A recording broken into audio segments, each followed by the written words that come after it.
Okay, I think we can start off. Hello and welcome everyone to our webinar, Go Forth and Simplify, But How? I'm delighted to welcome you today.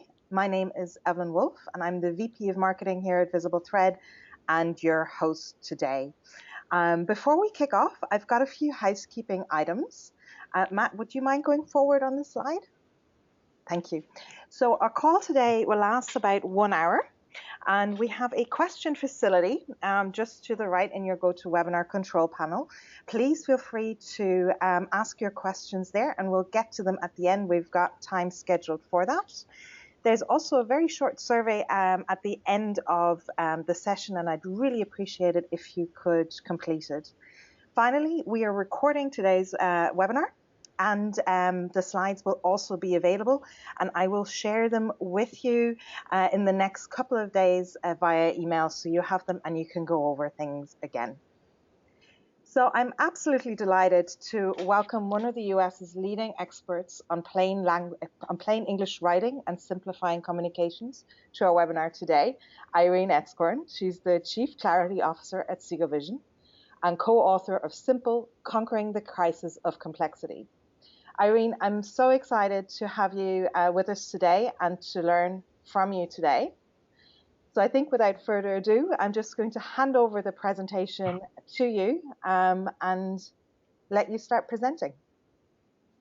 Thank you very much, and thank you to everyone who has joined.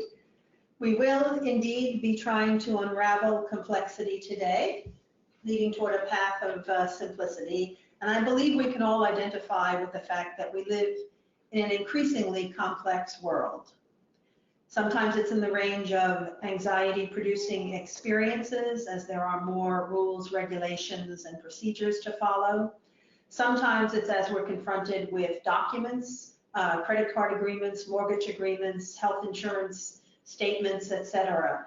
This is an example of a credit card agreement, the typical kind of document we often can't decipher. Gadgets we can't use. How many of you have a thermostat on your wall still blinking 10 years after you installed it? And instructions we can't follow. Even IKEA, which has attempted to provide illustrations only and overcome the challenges of multiple languages, in fact, often creates instructions that no one can follow, no matter what language they're a native speaker of. And infuriating phone trees. When we call for assistance to try and overcome complexity, we're often thwarted as we reach an impasse or a maze of instructions and dead ends that only increase our wrath as we communicate with companies. In New York City here, it's hard to even park the car. We have signs we can't understand, and 22,000 parking tickets are issued every day because we don't understand where we can park, when, and what will happen if we violate the law. And when we turn to our electronic devices, thinking that technology will be the answer, there are differences we can't discern. We're overwhelmed by selections, choices. What are the differences between these? And what would we use each or any of them for? And very often, companies are their own worst enemies by producing more and more products, services, and account types. In this example, a financial services company with 56 account types, 7 products, and 23 services. They have difficulty, even among their own employees, in understanding the distinctions among them all and how to market and maintain so many. The result is confusion. Certainly there is inherent complexity in many products and services, but the result is too often confusion when that complexity shows through to the end audience. It's certainly very true on Wall Street. It's true at specific product levels. This headline from the New York Times, even math teachers are at a loss to understand annuities, I think sums it up very well. Even people who are well educated, who perhaps even have specialized knowledge in an area, are still often confused in their everyday lives. The main areas of confusion we have found lie in the areas of finance, insurance, government, and technology. And when these intersect, the effect is magnified. In these areas, terminology is particularly perplexing. And sometimes it can be seemingly familiar words: available balance, collected balance, bank balance, and statement balance. Individually, each of those is a relatively straightforward phrase. However, when you see them juxtaposed with one another, then you realize there are nuances or differences that we're expected to understand between them. And as that's magnified with acronyms and even more archaic terminology such as protected withdrawal value, we're hard pressed to understand what we're agreeing to and what we might want to seek instead. I've tried to sum it up with this thought, that complexity is a thief that must be apprehended. It's robbing us all of time, patience, understanding, money, and optimism. And that is both as consumers and as business people. In fact, that's why I wrote a book about simplicity. I co-authored it with Alan Siegel, the CEO of Siegel Vision. And in the book, we gave a lot of thought about the work we had done over the past 30 years with a variety of clients in a number of industries, and how we had tackled complexity with them, and what the fundamental recurring themes or techniques were that achieved breakthrough simplicity. And we believe there are 3 core principles of simplicity that are at the root of what we're trying to achieve. And there is an order to these. The first is empathy, to empathize and perceive the user's needs and expectations, the circumstances of use. The second is to distill, to boil down and customize what is being offered to meet the needs of those audiences, whether they are expert, lay people, people under duress, etc. And the third principle is to clarify, to make the item easier to understand or to use and to benefit from. And the reason I said that there is an order to these to achieve breakthrough simplicity is very often we are asked to begin with clarifying, to work on the wording, the design, the display of information. But in fact, unless you go back to the audience needs, whether or not an item should even exist, whether it is at the right time or sequence of information, whether it should be developed in multiple or different media, that needs to begin with empathy before you can write and design appropriately. And distillation can help to winnow down, to get to the essence of what can be communicated. And that again needs to be done before you write and design it. So I'd like to talk about each of these principles in some more depth with some examples of how considering these principles has affected the end product. Alan and I believe that simplicity starts with understanding the circumstances and the needs of others and caring enough to respond to them. The more you understand the needs, the more you may have to cater to them, and the more effort that may take. In terms of empathizing, I think a good example is from PNC Bank. Here they had a new product at the time, virtual wallet, very much tailored to a millennial audience, which to them in their research meant that there were certain attributes that were of particular concern to that audience. It meant it would have to be very app-driven, very mobile-friendly in terms of access, but that also that particular target market also had considerable concerns about overdraft and avoiding overdraft fees. So I think here they have done a nice job of anticipating those audience needs by triggering something they call danger day alerts. An alert that you may be at risk of overdrawing your spend account. Again, a word like spend account is a very familiar, easy to understand concept. And it's addressing it before the event to allow someone to add money to the account or avoid an expenditure that would put them into overdraft. Similarly, even in print, clear design can better empathize with the audience by anticipating the significance. All too often, documents have pages of definitions which, by definition, are going to be avoided or overlooked. But in this example relating to student loans, we took the definitions and we actually grouped together all of those that related to timing or dates. We put disbursement date and deferment end date next to one another, and then deferment period and repayment period below those, suggesting spatially and in terms of presentation the relationship between these dates and periods, and then wrote more plain language explanations about the significance of those dates. Similarly, through research, an insurance company has done a beautiful job, we think, of helping to anticipate the circumstances of an auto accident. If you are submitting a roadside claim from your phone after an accident, you are going to be in a circumstance where you may be in the dark, you may be under stress, you may no longer have a vehicle, you may have to search for a hotel. They have anticipated all of that and put those functions into this app so that it is easy for the person to both file the claim but also attend to other immediate needs triggered by the accident. In another good example of audience anticipation, Philips, when they produced defibrillators, based on user research, found that people's biggest concern was that they might harm someone if they tried to start their heart when in fact it wasn't necessary or appropriate.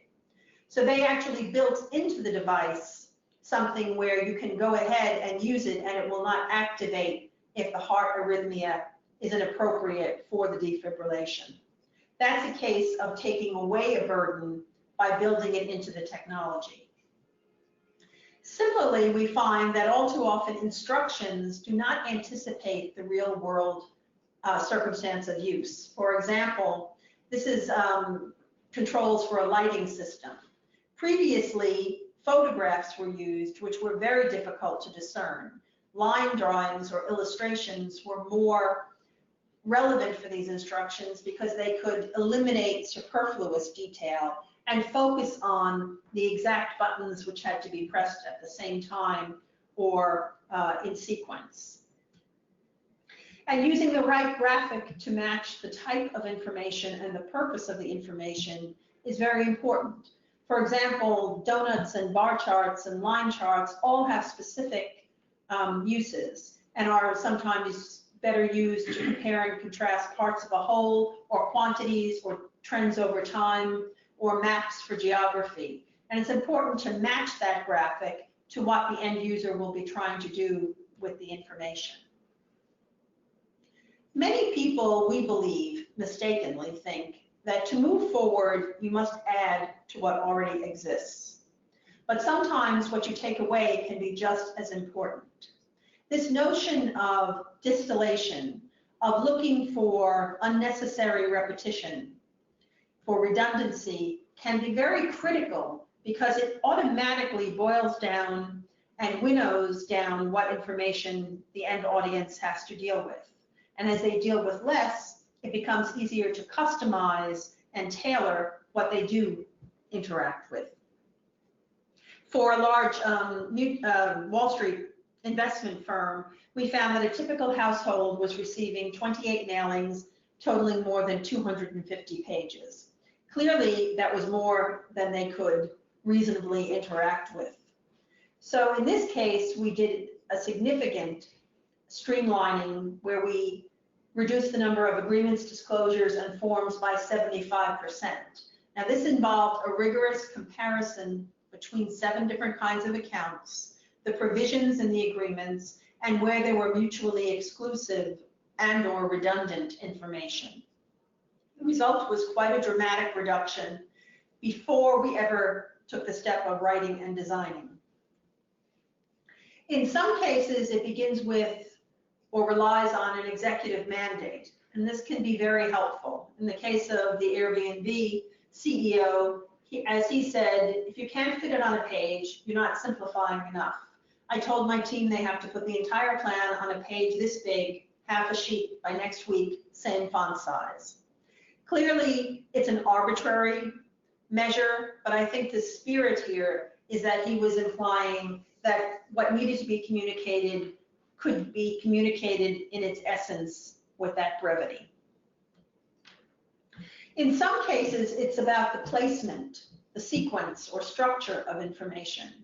For a large credit reporting company, we found that one of the issues was people logically only cared about the potentially negative items in their credit report. We brought them to the forefront and identified them as potentially negative items so that people would understand that these were the ones that they needed to either verify or try and rectify. And it became a format that was then adopted and applied throughout the industry. And sometimes we find that distillation can take a bit of a twist in that it manifests itself by looking for inelegant variation. In this example, a company is talking about investment choices, but in this very brief context, they use multiple words to discuss the same concept. They use choice, diversifying, allocation, mix, range, asset classes, and they make it sound as though these are different items, but in fact it's one concept, and it would be clearer for the reader to understand that it was one concept. So distillation can be at a macro level or at a micro sentence level. In some cases, distillation takes the form of creating a checklist. The World Health Organization has adopted the checklist put forth by a surgeon when he realized that there were critical steps not being taken before and during surgeries. And more importantly, in addition to condensing them onto this checklist, it also empowered everyone in the operating room to be able to raise an issue if one of these tasks had not been conducted. It empowered the nursing staff and empowered the assistants in the room so that everyone had a similar song sheet to be referring to and to use as the way to say, I think something was missed or something is delayed. Now back to that thermostat that's still blinking. What's interesting is this is a case where the technology is winnowing down what you have to interact with by learning your patterns. Nest basically is installed and learns what rooms are typically occupied for what parts of the day, etc. And based on those patterns, it adapts the temperature and you can then override it, but you don't have to do extensive programming of your own. And then there's the issue of clarity. We believe that to be clear is to be brave. And there is nowhere to hide in brevity. As things become clearer, shorter, and more distilled, they are in fact more evident. So making something easier to understand, use, and benefit from does require a certain fortitude and a willingness to be clear. And simplicity is an interesting concept because it has so many nuances. We think the beauty of simplicity lies in being both unexpectedly fresh and remarkably self-evident. And that's part of why there isn't a single simplified solution, even within the same category of company or industry. Each needs to be infused with the freshness of their distinctive brand. In this case, we think the freshness and the individuality came in displaying a concept that typically is just expressed in the credit card agreement in text as the minimum monthly payment. But here it was augmented by a visual that hammered home the significance of not paying in full and how much a $62 dinner would cost you over time. Sometimes it's a case of highlighting key information using plain language. The bank called Simple online uses terminology that's very straightforward, safe to spend. Couldn't be more direct than that. And it also helps people to understand where to look for the information and which balance is of most significance in terms of their behavior. And then there are cases where clarity is either not accepted by a regulatory or legal body. There's a lot of pushback. In this case, I think a company called BagCheck took an interesting approach they have the more traditional legalese running down the left side, but along the right in the margin, they have the plain English highlights, which are emphasizing the gist or the significance of the information on the left, guiding the reader and providing a measure of sort of voiceover as they read it.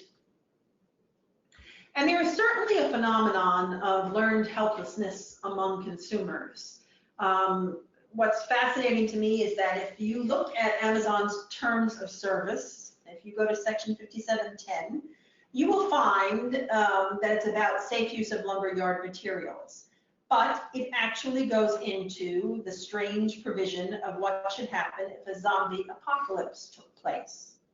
Now, whether they know something that I don't, and this is going to happen, or it's an abundance of caution, but in every case, I would say this is something where, because of provisions like this and the length and the amount of legalese in many of these documents, people do not even read this material and do not even realize something like this is within the terms of the agreement.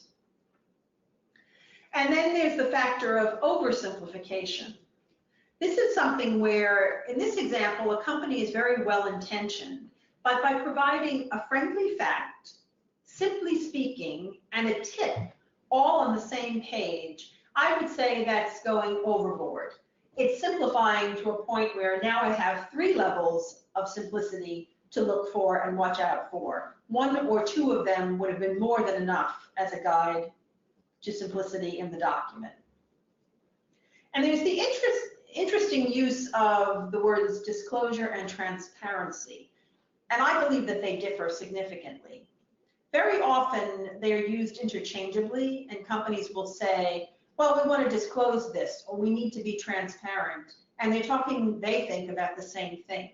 But really, transparency reveals what is the reality, whether that is virtues, flaws, or facts. But disclosure is attempting to really inform and educate. And the two are not the same, and therefore are not achieved through the same ends.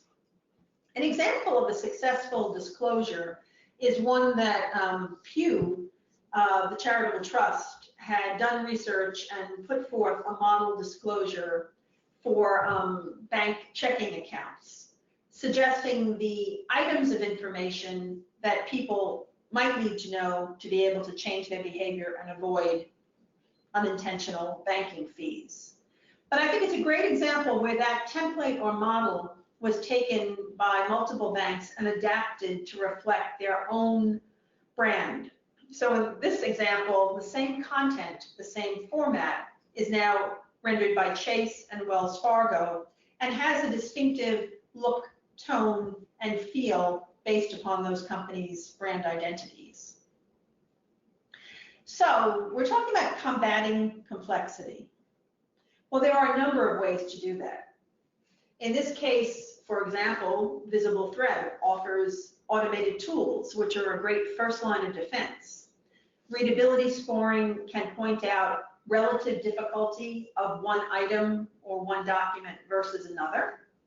It can certainly help you categorize areas for improvement by understanding whether most of the complexity is lying in vocabulary, in sentence structure, in length, or in the use of passive versus active voice.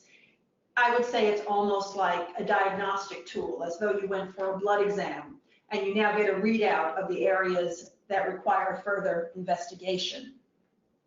And it certainly can provide a hit list of easy fixes so that writers and editors can concentrate on improving the overall customer experience by delving more deeply. Now, there are limitations.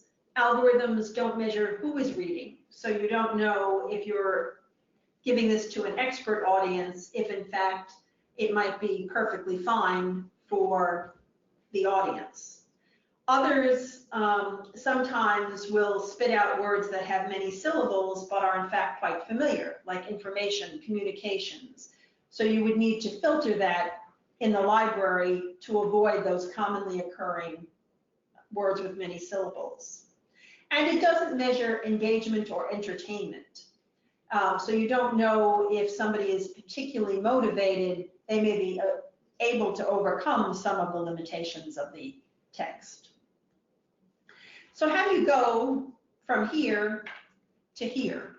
From paper-based to digital, from complicated to simple, from impersonal to customized, from an uneven customer experience to a consistent one? Well, it all begins, as I mentioned before, in the empathy phase with starting with your users. If the users are clients, they want it to be easy to understand, they want it to be a single or few signatures, and they want to have the option of doing more online. For employees, they want to cut down on the number of screens they have to interact with. They want to be able to see what their customer is seeing and get to it with fewer clicks. And they want an easy process that they can internalize and memorize, even if they have to do it only infrequently. So basically, I think the question you want to ask yourselves when you look at the information you produce is, are we communicating in the right way, at the right time, with the right information? We find so many consumer interactions are front-loaded. They're overwhelmingly complex at the beginning of the relationship, where you're given dozens and dozens of pieces of information to take away with you, and then there's radio silence for days, weeks, or years thereafter until there's a problem. So if you're considering how to undertake a major simplification project, one that would result in the kind of breakthrough simplicity we're talking about, there are a few basic steps you should consider. You'll certainly need to find an executive champion. It's best if top management drives, lives, and funds simplicity, because there is the reality of the status quo and the naysayers, the people within the organization who will feel, well, we've always done it this way, it's too hard to change, we're still in business, why bother? You need management to believe that in fact you will save money, you will have a more agile organization, and you will be better able to respond to customer needs, and that needs to be driven by management. You need to then also bake in simplicity, to use simplicity as a vaccine rather than as a cure. Because if you winnow down the number of selections, if you consider whether the distinctions between discounts or options are in fact discernible, that may save you from having to explain away information that can't be explained away subsequently. Creating limits, resisting those proliferating product variations, sunsetting things that no longer are in effect or have been replaced, as opposed to just letting them accumulate. We even find that within agreements that very often companies just add on rather than rethinking and taking a blank slate approach, which in fact would be much clearer and more useful. And seek expertise. Great simplifiers look to outsiders for expertise and innovation beyond their own industry.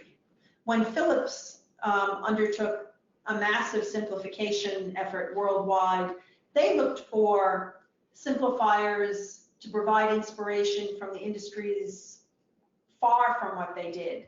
For example, fashion, graphic design, to look for people who would have a different approach, nothing to do with technology, engineering, the things that they had in-house. And use a tested methodology. It is very important to test both comprehension and perception of simplicity, because very often people overrate their understanding of something. But if you actually figure out whether or not they can perform tasks or they get, quote, the right answer through comprehension testing, you will have a much better metric or measure of success. And working across internal functional silos is critical. We run simplicity workshops, and we find it tremendously helpful to not just have communicators, to have people beyond the marketing communications or the writers and designers involved, to have legal and compliance, technology, product owners, so that everyone can understand what the end goal is of changing the customer experience, to shorten the distance between the customer and the company, and what their contribution can be to that. So how to benefit from clarity? certainly by using plain language, by tailoring information to meet customers' needs, by providing greater access, alternative methods of getting to the information. Sometimes it's about the speed of returning search results, something that may not immediately be evident as a form of clarity. By reflecting real-world behavior, are you providing information that they will consult at a moment of emotional upset, or by the side of the road in the dark after an accident? Consider the actual environment as opposed to making something work only in a test setting. By engaging and motivating employees. Very often companies find that employees tend to sell the same products over and over because they're comfortable and they understand them.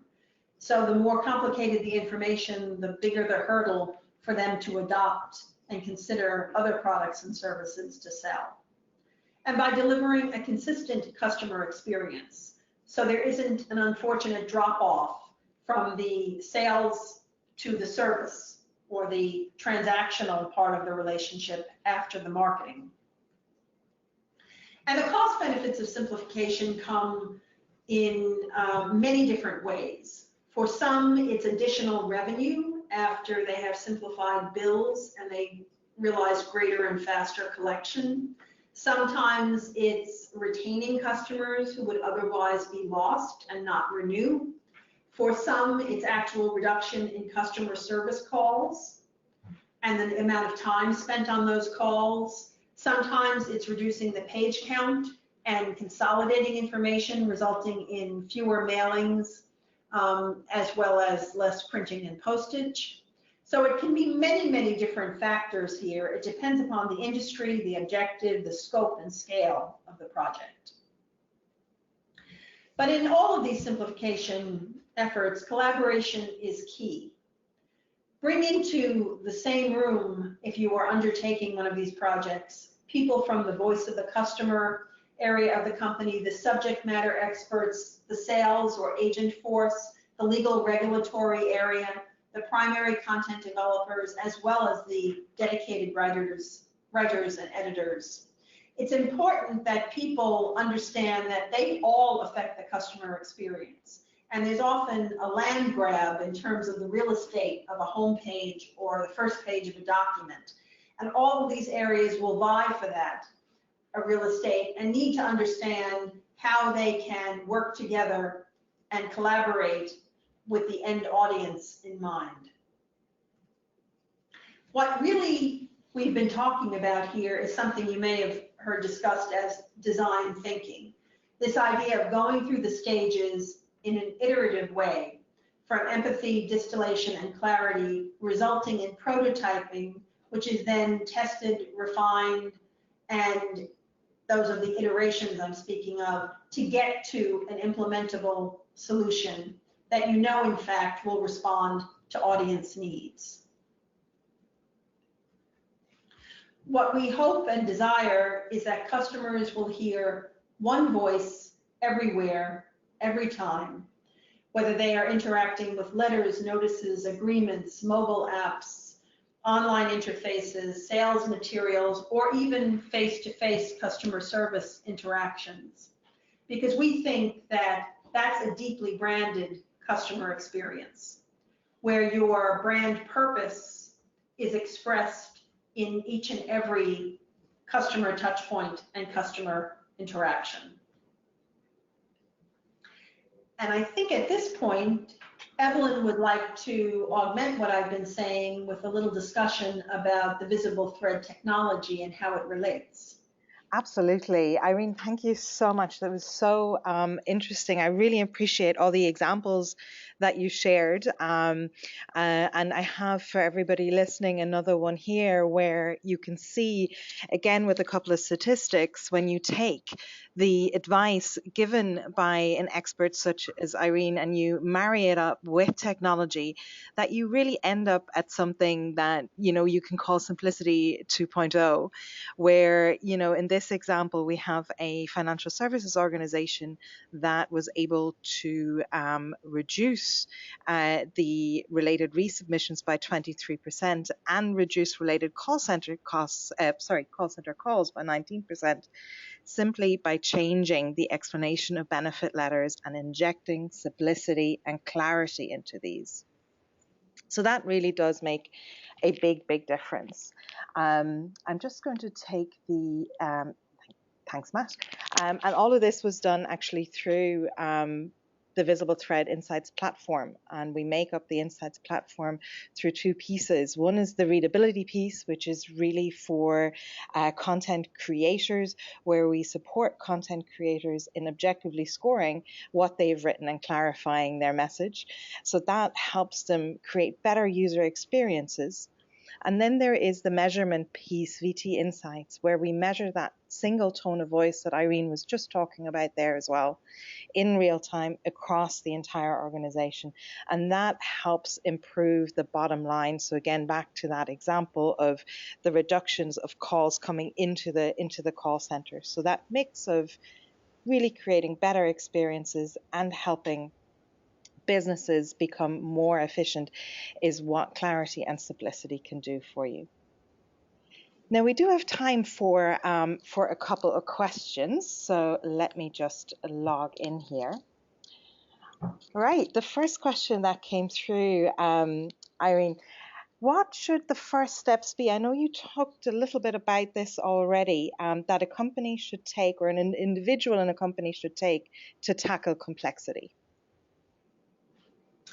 Well, I think documenting the need, evaluating or measuring in some way what the magnitude of the problem is, because that will help to measure success as well as establish a business case.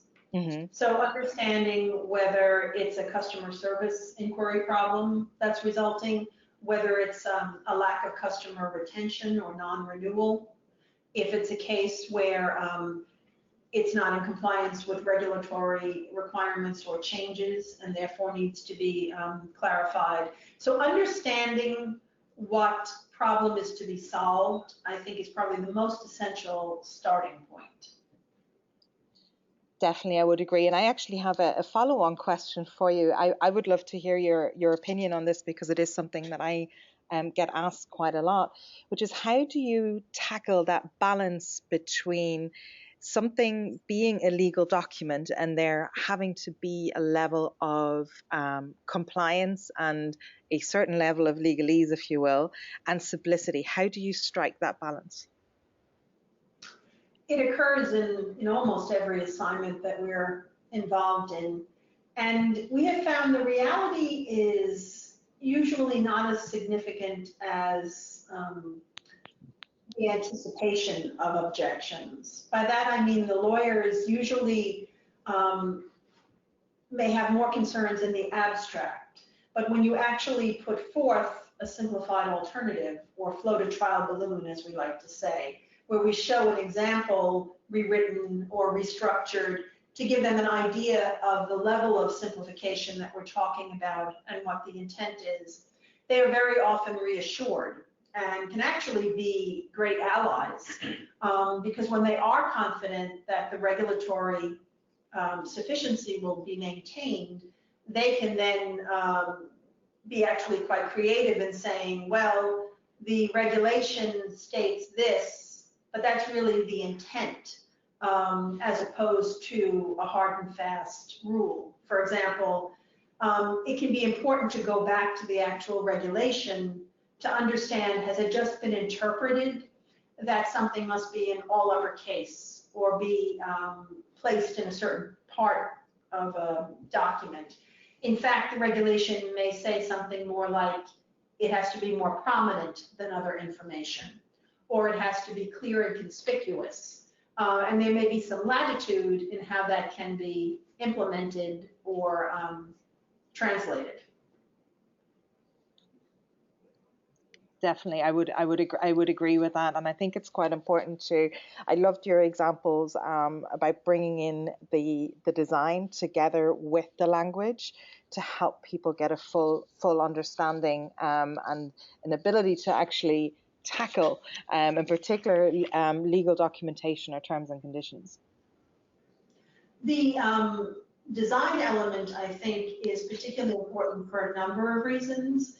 Certainly to reflect different learning styles. Some people are more drawn to graphics, and the way that they interpret information is easier for them when it's depicted visually as opposed to prose. But also because graphics can also be attention grabbers. They can help to engage readers who might otherwise skip over information or feel that text is more sort of a sea of gray or sameness. It provides emphasis and highlight for content. Indeed. I have a great question here from somebody working in health literacy. It goes, I work in health literacy and public understanding of health and science. I find that far too much science medicine is distilled out of simplified information, perpetuating more public low health and science literacy. Your thoughts? Well, that has a lot of layers to it, that question. I think there is a little bit of a difference between health literacy as it relates to specific audiences, because there may be issues involving either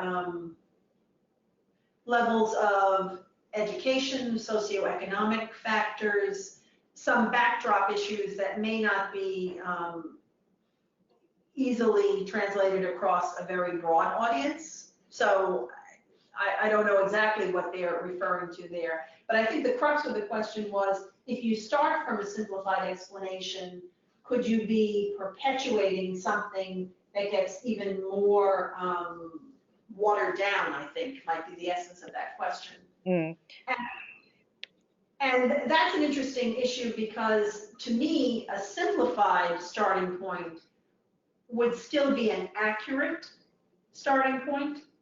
But if simplified to that person meant that it had essential information left out, then yes, I would have to agree. If you started with something that already was missing some of the nuance or detail, it could become less meaningful as you went in concentric circles from that. Yeah, and I think that's very important, the point that simplification does not equal inaccuracy. I think that's one for everyone to take away. Because we've had people ask, is there an issue of perhaps dumbing down information? And that is not at all the intent or the outcome. What we're talking about here is enabling people to interact with a level of detail that they find meaningful and useful. So there's a bit of an 80-20 rule in that you want a summary or an ability for a majority of users or readers to be able to peel off at whatever point they have gotten the amount of information that they need. But there are certainly very legitimate cases where all of the detail and all of the nuance has an audience, but we don't want it to obscure the ability for many other users to interact with the information. Absolutely. Interestingly, we've also found in research that the more highly educated audiences are actually the most appreciative of simplified content.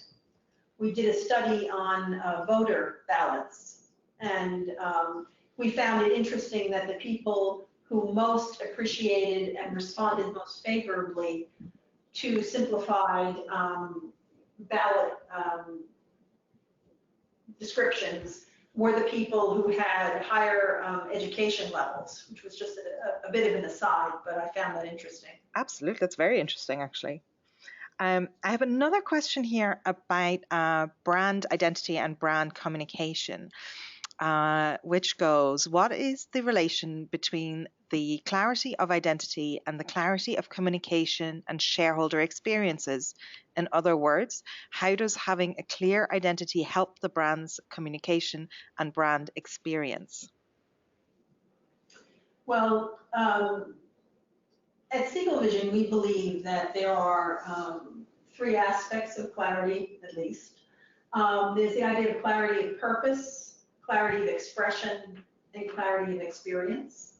And what we've been talking about here today with the simplification work is primarily in the realm of clarity of experience. However, we believe that an identity is not fully expressed unless it is experienced. It's something that is a reaction, a takeaway, and you only have a fully fulfilled brand when it's not just what you're putting out and saying your brand is, but that the recipients are experiencing and feeling and spontaneously able to articulate, even if though they would be unlikely to spontaneously do this, but if asked, would be able to articulate the brand purpose from their experiences. So we think it's very much part of a whole, and that for Wall Street firms, the fact that the purpose and identity of so many firms is not well differentiated or is too often crafted or affected by negative perceptions based on various scandals and regulatory slaps on the hand, et cetera, things that tend to get a lot of media attention, and it becomes the default or the de facto expression of the brand.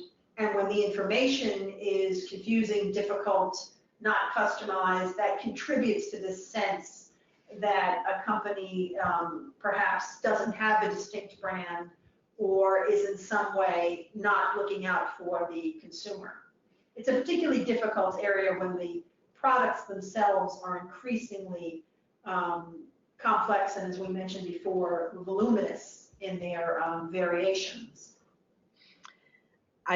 You know what, it is one thing that you mentioned there. I'd love to pick up on and perhaps add a question to that, or a discussion point to that. Was when we're talking about products becoming so much more complex, then brevity can be actually really scary, because you have that fear of, my goodness, am I going to miss something? Have you got any advice for people how to overcome that fear? Well, I think the brevity is not so much the where the actual danger lies, but in not understanding what the meaning that is packed in those few words. I'm thinking, for example, when you look at something like annuities, and there will be a phrase where typically in the industry it says a deferred, fixed, multi-year, something premium annuity. Each one of those words, while that phrase may be brief, has layers of meaning under each of those words. So I think it's important as consumers that we make sure we understand what that means. Or if it says something has a death benefit, meaning a benefit to whom, and under what circumstances of death, and who dies if there are multiple owners.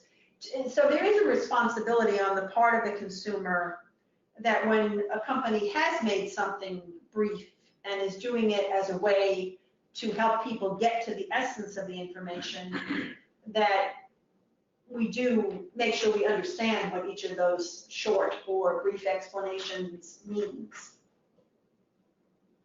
Absolutely, absolutely. I have a final question here from Annie, and that goes, hi, have you noticed differences from countries to countries, for example, Europe, USA, or Canada? I'm from Canada, and legal design in plain language is fairly new here. Well, that's very interesting. I think we have found, as a generalization, more receptivity or a particular appreciation for simplification in Australia. And actually we have found quite receptivity in Canada. The only place where I would say we found a cultural distinction was when we did some work in Asia, in Japan. And there we found that the summary to detail construct that I was mentioning before was not as widely, I wouldn't say understood, but as widely used. It wasn't something that was in the way it is in Western cultures, a part of the way many stories are told. And they had more of a fable storytelling approach.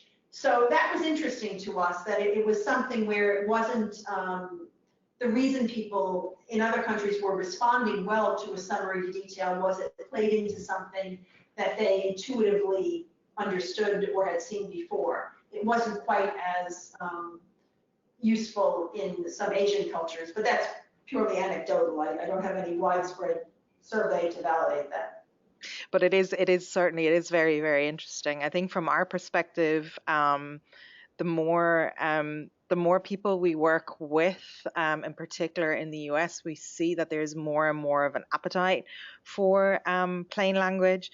But it's certainly something that we find across customers, whether in Europe, in Asia, or North America. It's certainly something that's growing and people are waking up to. I think from particular marketers, as we think more about user journeys and the importance of tone of voice, we think about engagement a lot more. And suddenly we realize that words matter and how we position ourselves matters a lot more. And that simplification is really the key to this.